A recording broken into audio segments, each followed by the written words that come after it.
V našej sérii Neuveríte, že existujú sme sa už spolu pozreli na veľké množstvo zaujímavých prípadov, napríklad na mužov, ktorí neuveríte, že existujú, ale dnes vám ukážem niečo iné a konkrétne sa spolu pozrieme na oči, tak poďme na to.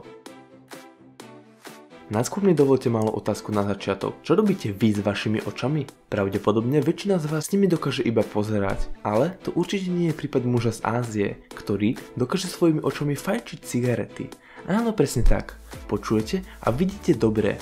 Tento muž si dokáže potiahnuť iba za použitia svojich očí. Ale pozor, pretože on dokáže fajčiť aj cez svoje uši. Akokoľvek je to neuveriteľné, ale keď si potiahne z cigarety cez oko, následne dým vydýchne cez ústa. Doktorka Malia Ahadavi Fard a Lila Povkami nedávno publikovali článok v New England Journal of Medicine, v ktorom nám predstavili tohto pacienta. Keď k ním na kliniku prišiel tento iba 19-ročný muž, samotní doktori zostali zaskočení z toho, na čo sa práve pozerali. Tento muž má totižto na svojom oku akúsi hmotu, ktorá začala zarastať chlpami. Ako sám už uviedol, takúto hmotu má na svojom oku už od narodenia, ale v poslednej dobe sa mu začalo zväčšovať a taktiež aj zarastať. Muž ďalej uviedol, že oko ho nejako neboli, ale spôsobuje mu to problémy pri žmurkaní. Po nejakom čase sa doktori rozhodli s touto 5 mm na 6 mm veľkú hmotu odstrániť a zákruh sa nakoniec podaril na výbornú. Je veľká pravdepodobnosť, že s vrodenou chorobou menom pupula duplex ste sa ešte vo svojom živote nikdy nestretli.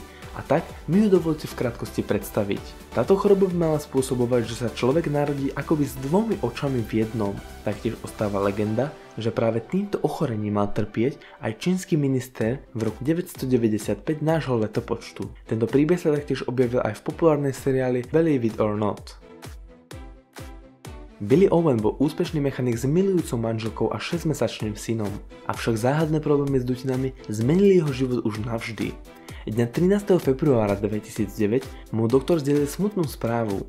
Mal tzv. SNUC, čo je zriedkavá forma rakoviny postihujúca nosnú dutinu, ktorá má iba 10% mieru prežitia u pacientov. V jeho prípade sa rakovina rozšírila tak rozsiahle, že lekári, aby boli schopní zachrániť život tohto muža, mu museli odstrániť polovicu tváre vrátane pravého oka, svalov a nervov. No našťastie Billy tento zákrok prežil a práve kvôli nemu si je dnes schopný dať prsty cez očnú dutinu.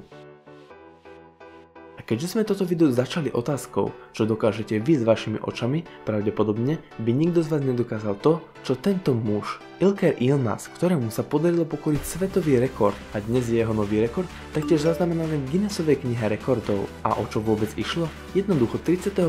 augusta 2004 tento muž v Istanbule vtiahol nosom do seba mlieko, ktoré následne cez oko vytlačil a vytvoril akýsi gejzír a dostrkol ním až do diaľky 2,79 metra, čo mu stačilo na nový svetový rekord. Chceš vidieť aj ty viac zaujímavých videí zo série Neuveríte, že existujú? Ak áno, tak klikni na tento zoznam videí, ktorý práve teraz vidíš na obrazovke.